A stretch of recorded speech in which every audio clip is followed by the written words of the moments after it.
20년 후 경관 한 명이 순찰을 하며 골목을 지나갔다. 의젓하고 약간 거드름을 피우는 듯한 걸음걸이였다. 밤 10시가 조금 안 된 시간이었지만 인적이 끊긴 거리에는 찬바람만 휘몰아치고 있었다. 곤봉을 빙빙 돌리면서 경관은 조심스럽게 주변을 살폈다. 거리는 쥐죽은 듯 조용했다. 골목 안 담배가게나 노점 식당의 등불이 보였으나 대부분의 가게는 일찌감치 문을 닫았다. 어느 지점에서 경관은 갑자기 걸음을 멈추었다. 철물상 점포 앞이었다.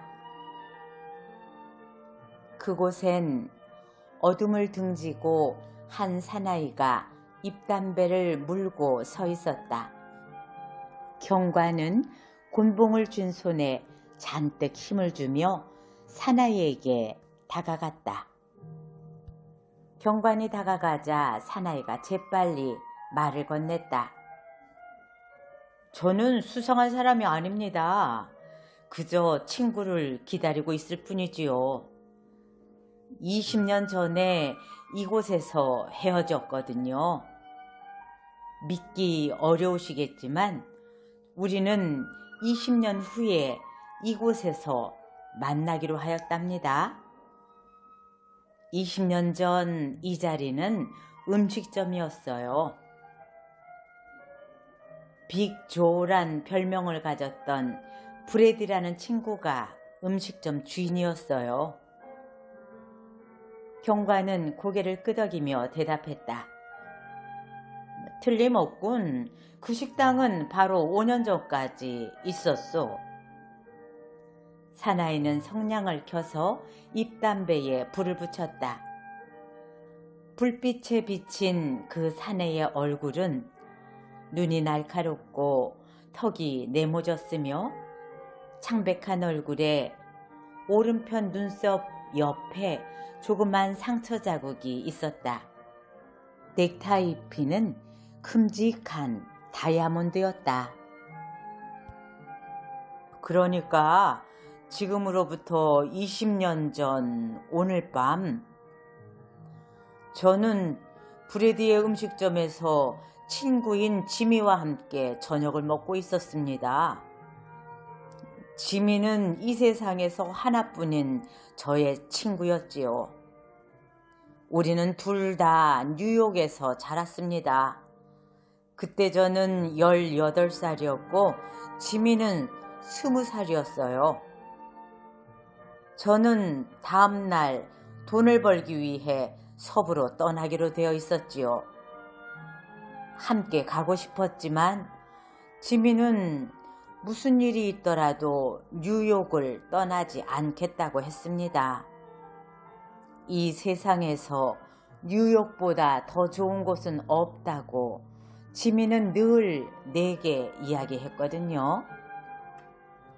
그래서 우리는 약속했지요. 20년이 지난 후 이 자리에서 다시 만나자고요. 어떤 상황과 어떤 신분이 되어 있더라도 또 아무리 먼 곳에 있더라도 반드시 여기서 만나자고 약속을 했던 겁니다. 경관은 사나이의 말에 호기심을 나타냈다. 그거 참 재밌군요. 하지만 20년이라는 세월은 좀 긴 것 같군요. 그래, 헤어진 후 그 친구한테서 무슨 소식은 있었어? 물론 있었지요. 얼마 동안은 서로 편지 왕래도 있었답니다. 그러나 몇 년 지나자 피차 소식을 모르게 됐지요. 아시겠지만 제가 있던 서부는 굉장히 바쁘게 돌아가는 곳이지요. 일거리들도 많고요. 저는 부지런히 돈을 모았답니다. 그렇군요. 그런데 친구가 과연 나타날까요? 지민은 반드시 저를 만나러 올 겁니다. 죽지 않은 한은 말이죠. 그는 정말 올바르고 정직한 사람이었으니까요. 약속을 잊어버릴 리가 없습니다. 저는 1000마일이나 여행해서 여기까지 온 걸요. 그 약속을 지키기 위해서 말입니다. 사나이는 주머니에서 시계를 꺼냈다. 뚜껑에는 화려한 문양의 다이아몬드가 박혀 있었다. 이제 시간이 다 됐군요. 10시 정각이었어요. 우리가 이 음식점 문 앞에서 작별한 시간이. 서부에 가서 한미천 두둑하게 잡았소? 그야 물론이지요. 저는 서부에서 약삭 빠른 놈들과 경쟁을 하며 살았답니다. 뉴욕에서는 그날 판에 찍은 것처럼 하는 일이 뻔합니다만 서부에서는 잠시도 안심을 못합니다. 늘 긴장 속에서 살지요. 경관은 곤봉을 빙빙 돌리면서 두세 걸음을 내디뎠다. 나는 이제 가야겠소. 당신 친구가 틀림없이 오기를 바라오. 친구가 늦으면 어떻게 하겠소? 기다려야지요. 반드시 올 거니까요. 안녕히 가세요, 경관나리. 경관은 사내와 작별하고 그가 담당한 구역을 걸어갔다. 거리에는 차가운 이슬비가 내리기 시작했고 바람은 더욱 거칠게 불어닥쳤다. 허름한 간판들이 바람을 이기지 못하고 이리저리 흔들렸다. 행인들은 옷깃을 여미고 바쁜 걸음으로 지나갔다. 20년 전에 약속을 지키기 위해 1000마일의 길을 달려온 사나이는 철물상 앞에 서서 꼼짝도 하지 않고 계속 친구를 기다렸다. 그로부터 20분이 흘렀다. 인기척과 함께 길 건너편에서 한 사나이가 다가왔다. 그는 긴 외투를 입고 있었다. 키가 아주 큰 사나이였다. 오, 거기 서 있는 게 보부인가? 다가오던 사나이가 물었다. 자네가 지미 웰스인가? 철물상 앞에 서서 기다리던 사나이가 큰 소리로 물었다. 그렇다네. 두 사람은 반갑게 포옹을 했다. 살아있는 한 반드시 여기서 만날 줄 알았어. 20년이라니 정말 많은 세월이 흘렀군. 예전 식당은 없어진 모양이야. 그래, 부부. 서부는 어떤가? 키 큰 사나이가 물었다. 대단하지. 내가 바라는 건 뭐든지 다 있어. 그런데 너 참 많이 변했다. 키도 예전보다 훨씬 커졌고 목소리도 완전히 바뀌었어. 골목이 어두웠으므로 보부는 지미를 잘 보기 위해 고개를 들었다. 그렇지. 20이 넘어서 키가 다시 자라기 시작했거든. 지미는 변명하듯 대답했다. 그렇군. 이곳 뉴욕 생활은 어땠어? 그럭저럭이지 뭐.